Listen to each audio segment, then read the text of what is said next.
który przedstawi nam zalety miniaturyzacji.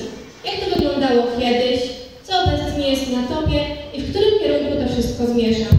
Nowoczesne technologie i nowoczesne rozwiązania. Dlaczego warto je mieć i z nich korzystać? O tym już za chwilę. Witam wszystkich. Ja właśnie chciałem kilka słów o miniaturyzacji powiedzieć, bo doskonale pamiętamy, jak to wyglądało. W sumie nawet jeszcze nie tak dawno temu, gdzie duże, ciężkie komputery, kompletnie niepraktyczne, dosyć mało wydajne, nie były dosyć popularne. Bardzo mało osób z nich korzystało. Nie wiem, kto obecnie korzysta z PC-ów, stacjonarnych komputerów? Czy jeszcze jednak są takie osoby? Zresztą czytałem, takie komputery mają swoją niszę i utrzymują się na cały czas na tym samym poziomie. Jednak technologia poszła do przodu i obecnie korzystamy z wielu nowoczesnych rozwiązań, czyli tabletów, smartfonów, laptopów, a także innych urządzeń, na przykład różnych gadżetów ubieranych. Ma ktoś na sali smartwatcha?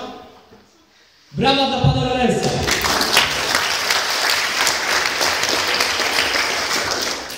Smartwatch jest doskonałym przykładem miniaturyzacji. Potężne i wydajne urządzenie, które możemy założyć na nadgarstek i z niego korzystać.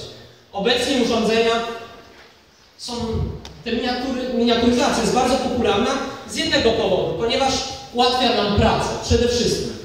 Wszędzie obecnie mamy internet Wi-Fi, czy to jest praca, szkoła, restauracja, to nie ma znaczenia. Wszędzie możemy wyciągnąć smartfon czy tablet i pracować na nim. Bardzo ułatwia nam naukę, umila nam wolny czas, a także zachęca do aktywnego spędzania czasu. Jednak kilka zdań o tym, co będzie w przyszłości, bo ta również zapowiada się dosyć interesująco, ponieważ na razie nie wiemy, gdzie jest granica miniaturyzacji. Poszczególne firmy prześcigują się, pokazując nam coraz to nowsze urządzenia, które z roku na rok są coraz mniejsze i coraz bardziej wydajne. Na przykład bardzo interesującym urządzeniem są okulary, bransoletki, a nawet pierścionki. Jednak na jedno urządzenie szczególnie zwróciłem niedawno uwagę, czyli na chip. Taki chip, który wszczepiamy sobie pod skórę i on na przykład na bieżąco kontroluje stan naszego zdrowia. Potrafi wychwycić we wczesnych etapach pewne choroby. Dzięki temu szansa, że z tej choroby wyjdziemy i przeżyjemy, jest bardzo duża. Na przykład zawał serca, tak? I takie urządzenie wcześniej wychwytuje różne różnice i odstępstwa od normy i potrafi zaalarmować wcześniej służby medyczne, zanim my stracimy na przykład przytomność, tak?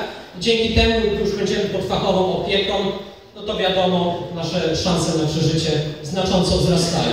I ostatnim takim bardzo interesującym gadżetem, że tak powiem, które będzie w przyszłości odgrywało ogromną rolę, to nanotechnologia. Czytałem nawet wywiad niedawno, był wywiad z Larry Page'em, tak, czyli szef Google'a. On powiedział, że dzięki nanotechnologii życie człowieka wydłuży się średnio do 130 lat około. To jest niesamowity wynik, ale dlaczego tak się będzie działo? Ponieważ nanoboty, które będą wielkości atomów, będzie można je wszczyknąć sobie w krwiobieg i te roboty, które będą krążyć po naszym ciele, będą wykrywać wszystkie zmiany, na przykład nowotworowe, w bardzo wczesnym etapie i będą te komórki rakowe usuwać, będą kontrolować stan naszego zdrowia, a także odnawiać nasze DNA. To znacząco zwiększy żywotność ludzi. Tyle z mojej strony. Ja chciałem zachęcić Was jeszcze do korzystania z nowoczesnych urządzeń, ponieważ dzięki nowoczesnej technologii nasze życie staje się łatwiejsze, prostsze i przyjemniejsze. Dziękuję.